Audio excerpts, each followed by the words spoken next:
नमस्कार फ्रेंड। आज की टॉपिक है पीडियाट्रिक क्वेश्चन जो कि बहुत ही हेल्पफुल हैं नोट्स एट 2021 के लिए। तो वीडियो स्टार्ट करते हैं बिना किसी देरी के। Question number 1, the nurse is monitoring a child with burn during treatment for burn shock. Which assessment provide the most accurate guide to determine the adequacy of fluid resuscitation? Child है जो कि burn shock से ग्रसित है, तो burn shock को treat कर रहे हैं। ट्रीट करते समय नर्स क्या assessment most accurate guide to determine adequacy of fluid resuscitation. Most accurate guide क्या है फ्लूइड रिससिटेशन के लिए कि फ्लूइड प्रॉपर मात्रा में एडिकेट है। The most accurate adequacy of fluid resuscitation option 1 है, इसका ट्रिगर असेस करेगी। Option 2, level of oedema at burn site, जो बर्न साइट के लेवल पर एडिमा है उसको लेवल देखेगी। Option 3, adequacy of capillary filling देखेगी। ऑप्शन 4 है, amount of fluid tolerated in 24 hours को देखेगी। 24 आवर्स में अमाउंट ऑफ फ्लूइड कितना टॉलरेट किया गया है उसको देखेगी। तो मोस्ट एक्यूरेट ऑप्शन देखना है फ्लूइड एडिक्वेसी के लिए। इसका ट्रिगर है oedema at burn site, adequacy of capillary filling, amount of fluid tolerated in 24 hours.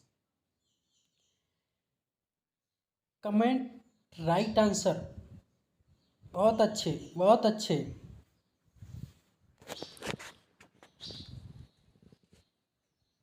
काफ़ी स्टूडेंट जवाब दे रहे हैं, सही जवाब दे रहे हैं।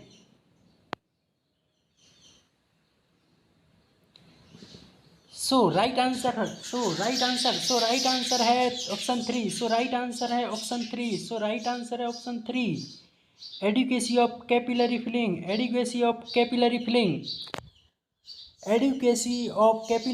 Is most accurate guide to determine the adequacy of fluid resuscitation.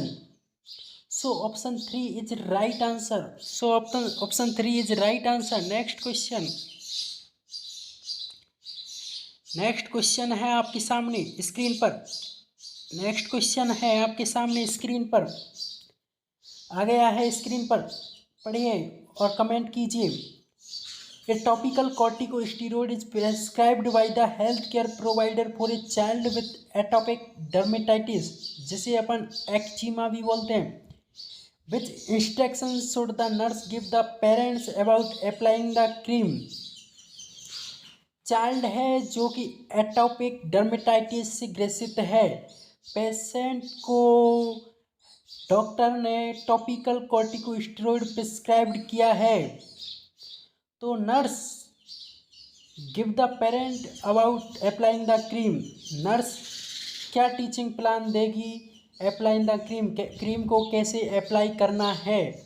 Option 1 है, apply the cream over the entire body, पूरे शरीर पर लगाना है। Option 3, apply a thick layer of cream to affected area only, एक थिक लेयर बनानी है और क्रीम की अफेक्टेड एरिया पर, सिर्फ अफेक्टेड एरिया पर। ऑप्शन 3 है, avoid cleaning the area before application of the cream, cream को अप्लाई करने से पहले क्लीन नहीं करेंगे, मतलब क्लीन करना अवॉइड करेंगे। ऑप्शन 4 है, apply a thin layer of cream and rub it into the area thoroughly, patient cream का लेयर बनाएंगे, रब करेंगे, थ्रोली एरिया पर रब करेंगे। तो राइट आंसर कमेंट करना है। सही ऑप्शन कौन सा है? Applying the cream, topical corticosteroid cream को अप्लाई करने का सही तरीका कौन सा है इन एक्जिमा चाइल्ड के अंदर? ऑप्शन 1। ऑप्शन 2, ऑप्शन 3 या option 4? Correct answer comment, correct answer comment. Right answer, right answer, right answer. देखिए राइट आंसर क्या है, देखिए राइट आंसर क्या है, राइट आंसर क्या है।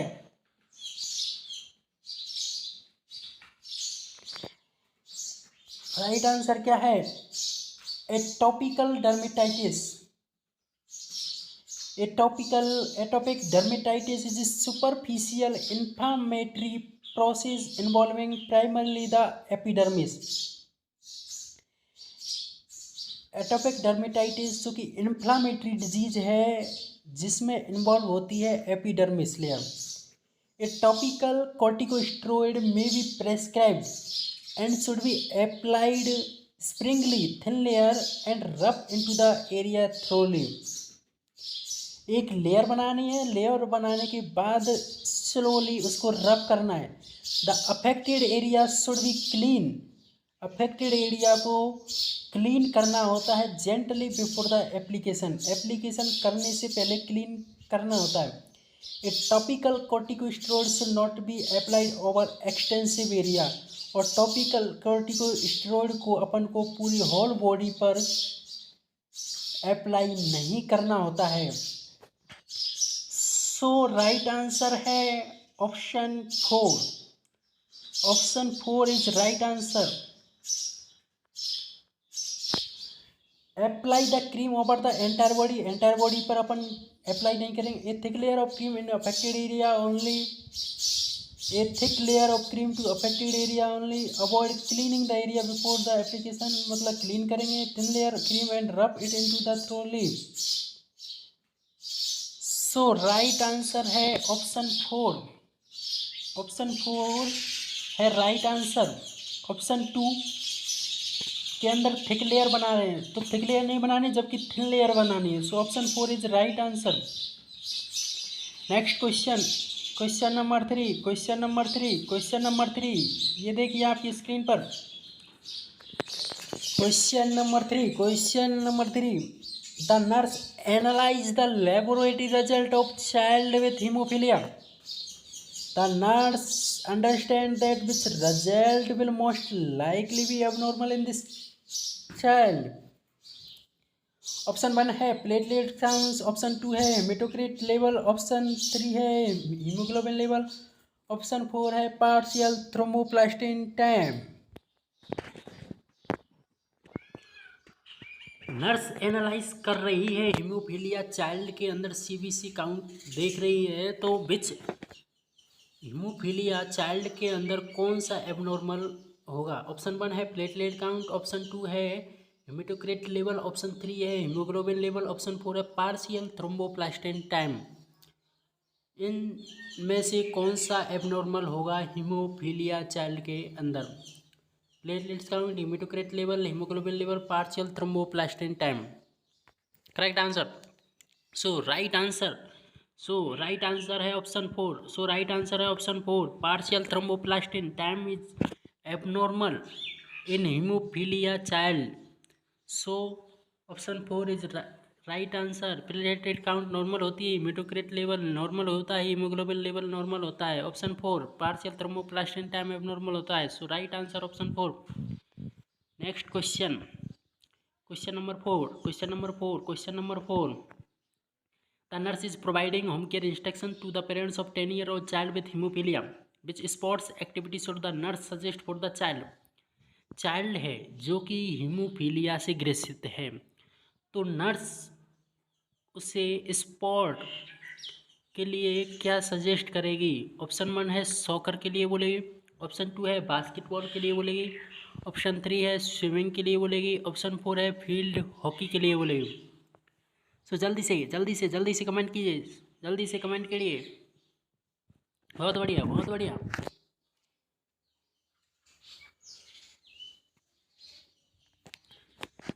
तो राइट आंसर, तो राइट आंसर, तो राइट आंसर, तो राइट आंसर, बहुत ही बढ़िया, बहुत ही बढ़िया। राइट आंसर है swimming, swimming, swimming is a right answer because soccer, basketball, field hockey is a wrong answer, क्योंकि चाइल्ड है जो कि हीमोफीलिया डिजीज से ग्रसित है, ब्लीडिंग डिसऑर्डर से रिलेटेड। ब्लीडिंग डिसऑर्डर है तो क्या है, ब्लीडिंग होने का खतरा रहता है, ब्लीडिंग होने का रिस्क रहता है। तो सॉकर स्पोर्ट के अंदर, बास्केटबॉल के अंदर एंड फील्ड हॉकी के अंदर ब्लीडिंग की रिस्क रहती है। So option 3 is right answer. Swimming is the safe sport activity for haemophilia child. So right answer है option 3, swimming is right answer. Next question, question number 5 आपकी screen पर question number 5। A child with beta thalassaemia is receiving long term blood transfusion therapy. Child क्या है, beta thalassaemia से है, long term से transfusion therapy चल रही है। Chelation therapy is prescribed as a result of too much iron from the transfusion. Which medication should the nurse anticipate to be prescribed? Child के क्या हो रहा है, ब्लड ट्रांसफ्यूजन लॉन्ग समय से हो रहा है, तो क्या है, आयरन का वैल्यू है जो बढ़ा हुआ है। तो निम्न में से कौन सी मेडिकेशन देंगे? ऑप्शन 1 है फ्रेगमिन, ऑप्शन 2 है मीरोपिनेम, ऑप्शन 3 है मिटोप्रोलोल, ऑप्शन 4 है डिफेरॉक्सामिन। सो राइट आंसर ऑप्शन 4 डिफेरॉक्सामिन देते हैं। आयरन ओवरडोज के लिए अपन डिफेरॉक्सामिन देते हैं जो कि आयरन को रिड्यूस करती है, एक्सीरेटेड बाय द यूरिन के थ्रू एक्सीरेटेड करती है। So right answer option 4 deferoxamine. Next question, question number 6 है The clinic nurse instructs parents of a child with sickle cell anemia about the precipitating factors related to sickle cell crisis, which, if identified by the parents as precipitating factor, indicates the need for further instruction. Option 1 stress, option 2 trauma, option 3 infection, option 4 fluid overload. Child है sickle cell anaemia से ग्रसित, तो निम्न में से कौन कौन से फैक्टर हैं जो सिकल सेल क्राइसिस कर सकते हैं? Identify parents precipitating factor, indicate the need for further teaching. ना कि इनमें से ये ऑप्शन देखना है कि जो सिकल सेल क्राइसिस को नहीं बढ़ाता हो। तो ऑप्शन 1 है स्ट्रेस जो कि सिकल सेल क्राइसिस को बढ़ाता है, ट्रूमा है जो कि सिकल सेल क्राइसिस को बढ़ाता है, ऑप्शन 3 इन्फेक्शन भी सिकल सेल क्राइसिस बढ़ाता है, फ्लूइड ओवरलोड जो कि सिकल सेल क्राइसिस को कम करता है। सो राइट आंसर है option 4 fluid overload is right answer. Next question number 7। A 10-year-old child with hemophilia A has slipped on the ice and bumped his knee. The nurse should prepare to administer which prescription? Patient child जो कि 10 year का है, haemophilia है उसको, और ice से slip हो गया और bumped his knee. The nurse prepare to administer with prescription. Nurse क्या प्रिस्क्रिप्शन दे सकेगी? इंजेक्शन ऑफ फैक्टर 10 फैक्टर का इंजेक्शन देगी, इंट्रावीनस इन्फ्यूजन ऑफ आयरन देगी, इंट्रावीनस इन्फ्यूजन ऑफ फैक्टर 8 देगी, या intramuscular injection of iron using the Z track method के द्वारा देगी। तो क्या है, इसमें आयरन तो अपन को देना नहीं है, बिकॉज हीमोफीलिया ए है, तो हीमोफीलिया ए के लिए फैक्टर 8 नहीं देते। हीमोफीलिया ए जो कि डेफिशिएंसी ऑफ फैक्टर 8 के द्वारा होता है, सो इंजेक्शन ऑफ फैक्टर 10 को कभी नहीं देंगे। सो ऑप्शन 1 है जो कि बिल्कुल गलत है, 10 फैक्टर को नहीं देंगे, आयरन भी नहीं देंगे। सो ऑप्शन 2 गलत है, ऑप्शन 4 गलत है। सो राइट आंसर है ऑप्शन 3 इंट्रावीनस ऑफ फैक्टर 8 को अपन IV थ्रू देंगे। सो राइट आंसर है option 3। Next question number 8। The nurse is instructing the parents of a child with iron deficiency anemia regarding the administration of liquid oral iron supplement. Which instructions should the nurse tell the parents? बच्ची को क्या है कि orally iron दे रहे हैं, तो nurse क्या teaching plan देगी पेरेंट्स के लिए? ऑप्शन 1 है administer the iron at meal time देंगे। ऑप्शन 2 है administer the iron through straw के द्वारा देंगे। Mix the iron with cereal to administer, iron को क्या है सीरियल के साथ मिक्स करके देंगे। ऑप्शन 4 है add the iron to formula for easy administration के लिए आयरन ऐड करेंगे। तो ओरली अपन आयरन दे रहे हैं, तो सही आंसर कौन सा है देखना है, कमेंट करना है जल्दी से जल्दी। सो राइट आंसर है option 2। Option 2 is right answer. Administer the iron through a straw के द्वारा देंगे, because iron stain the teeth से स्टैंड हो जाता है, इसलिए स्ट्रो के द्वारा देंगे। Administer the iron at meal time कभी नहीं देते आयरन। Option 3 mix the iron with cereal to administer, किसी भी प्रकार एलिमेंट्स के साथ अपन आयरन को मिक्स नहीं करते हैं। So option 2 is right answer. Administer iron through a straw because iron stand on teeth से स्टैंड हो जाता है iron. So administer through a straw. Next question number 9 है। Laboratory study are performed with child suspected to has iron deficiency anemia. The nurse review the laboratory result, knowing that which result indicate this type of anemia. Iron deficiency anemia है जो कि किस प्रकार का anaemia है? Option 1 elevated haemoglobin level elevated हो जाता है। ऑप्शन 2 डिक्रीज रेटिकुलोसाइट, जो कि रेटिकुलोसाइट डिक्रीज हो जाता है। Elevated red blood cell count. Option 4 है red blood cell that are microcytic and hypochromic हो जाती है। सो राइट आंसर है option 4। So iron deficiency anaemia के अंदर हीमोग्लोबिन लेवल डिक्रीज होता है, रेटिकुलो काउंट इंक्रीज होती है और रेड ब्लड सेल्स काउंट है जो कि डिक्रीज होती है। So option 1, 2, 3 is wrong. So option 4 is right answer. Red blood cells that are microcytic and hypochromic anemia. So iron deficiency anemia is a microcytic and hypochromic anemia. So right answer है option 4. Next question number है 10. The nursing student is preparing a clinical conference and discuss the cause of beta thalassemia. The nursing student informed the group that a child at greatest risk for developing this disorder is which of these? Option 1 है a child with Mexican descent. Option 2 है a child of Mediterranean descent.